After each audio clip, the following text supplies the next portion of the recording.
उत्तर भारत का एक छोटा सा गांव सेठिक, जो जितना शांत दिखता था अंदर से उतना ही भयावह था।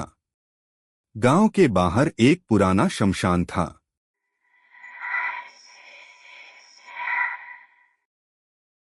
और शमशान के पीछे एक कुआं। लोग कहते थे कि शमशान में तो मुर्दे जलते हैं, लेकिन उस कुएं में जिंदा आदमी बदल जाते हैं। वो कुआं किसी को नहीं खाता, वो सोच को बदल देता है।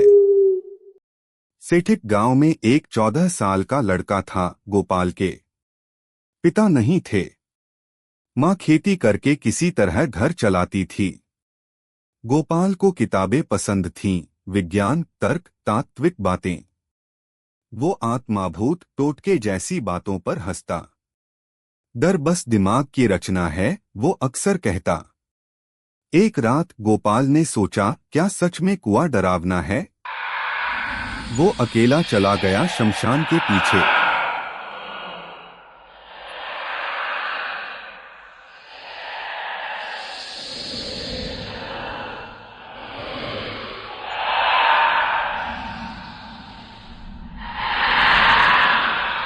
पानी, नीम और पीपल की छाव में चलते चलते कुएं के पास पहुंचा।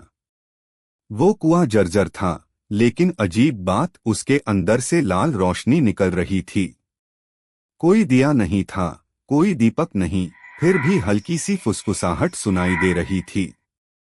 तेरी सोच तेरा शत्रु है, सोच ही दरवाजा है। उस रात के बाद गोपाल बदल गया। अब वो देर रात छत पर बैठा करता। मंदिर की घंटी की आवाज से चिढ़ने लगा। किताबें जला दी उसने और सिर्फ एक पत्थर की तरफ देखने लगा। माँ ने पूछा, बेटा क्या हुआ? गोपाल बोला, अब माँ की आवाज नहीं आती, अब कोई पुकार भीतर नहीं जाती। गांव की चिंता, तांत्रिक का आगमन। गांव में सब घबरा गए। माँ ने एक तांत्रिक बुलाया, भैरव बाबा, जो बोले, कुएं के अंदर कुछ है जो सिर्फ सोच के जरिए फैलता है। एक रात गांव के बाहर हवन हुआ। शंख बजे, मंत्र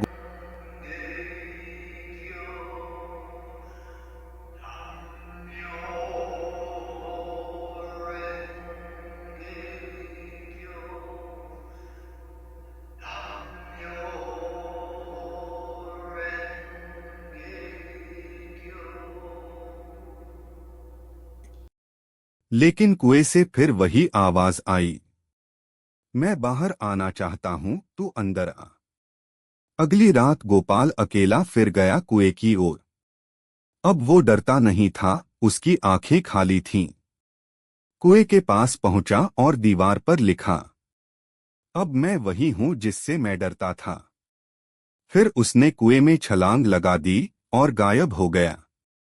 अगले दिन कुएं की दीवार पर फिर लिखा था, अब तू भी आएगा।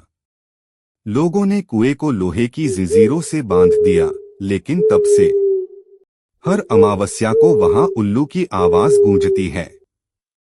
लाल धुआं उठता है और दीवार पर हर बार एक नई पंक्ति जुड़ जाती है। आज भी गांव वाले कहते हैं, सेठिक का कुआं शरीर नहीं खाता, सोच को खा जाता है। जो गया वहां, वो लौट भी आए तो वो नहीं होता। सोच से बड़ा शत्रु कोई नहीं, लेकिन सोच से बड़ा द्वार भी नहीं। अब तू भी आएगा।